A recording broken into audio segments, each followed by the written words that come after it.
Welcome to மனோவின் healthy சமையல். நம்மளோட கிச்சனில் நம்ம இன்றைக்கி என்ன பண்ண போகிறோம்னு பார்த்தீங்கன்னா, கேரளா ஸ்டைல் சம்மந்தி பொடி தான் பண்ண போகிறோம்.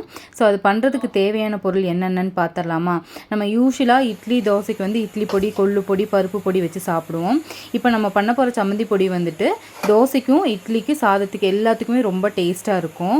ஸோ நான் 2 முழு தேங்காய் எடுத்து துருவி வச்சுருக்கேன். இது கூடவே பார்த்தீங்கன்னா 150 கிராம் கருவேப்பிலை, அதுக்கப்புறம் இது கூட சேர்க்கறதுக்கு பார்த்தீங்கன்னா குருமிளகு ஒரு 2 டீஸ்பூன், கொஞ்சமாக இஞ்சி, ஒரு 20 சின்ன வெங்காயம் குட்டி குட்டியாக கட் பண்ணி வச்சுருக்கேன், ஒரு பெரிய நெல்லிக்காய் சைஸ் புளி எடுத்து வச்சுருக்கேன்.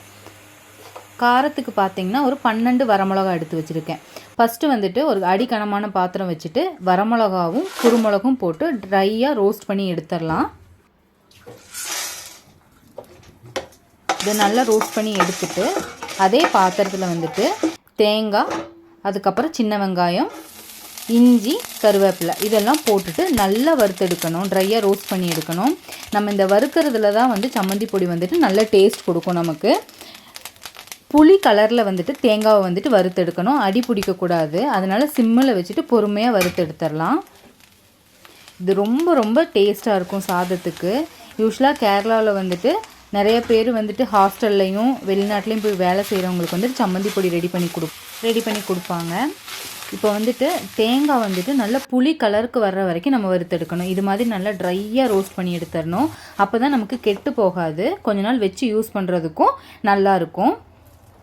ஸோ நல்லா ஆற வச்சுட்டு இதை நம்ம அரைச்சிடலாம். அதுக்கு முன்னாடி நம்ம என்ன அரைக்கணும்னா, ஒரு மிக்ஸி ஜார் எடுத்துகிட்டு புளி,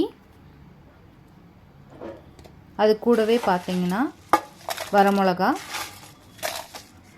குருமிளகு, கொஞ்சமாக கல்லுப்பு, இதை ஃபஸ்ட்டு நம்ம அரைச்சி எடுத்துட்டு இது கூடவே நம்ம வறுத்து வச்சுருக்கிறது எல்லாமே ஆறிடுச்சுன்னா நம்ம அரைச்சி எடுத்துடலாம்.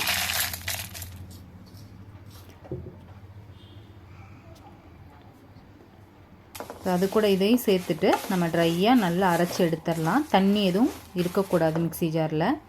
அவ்வளோதாங்க, நம்மளோட சுவையான சம்மந்தி பொடி ரெடி ஆயிடுச்சு. இது இட்லி, தோசை, சாதம் எல்லாத்துக்குமே ரொம்ப ரொம்ப டேஸ்ட்டாக இருக்கும். நீங்களும் ட்ரை பண்ணி பாருங்கள். ஆரோக்கியமாக சமைங்க, சந்தோஷமாக சாப்பிடுங்க. ஃப்ரிட்ஜில் வச்சு யூஸ் பண்ணுற மாதிரி இருந்தால் 1 மந்த்துக்கு மேலேயே கூட நீங்கள் யூஸ் பண்ணிக்கலாம். Bye bye.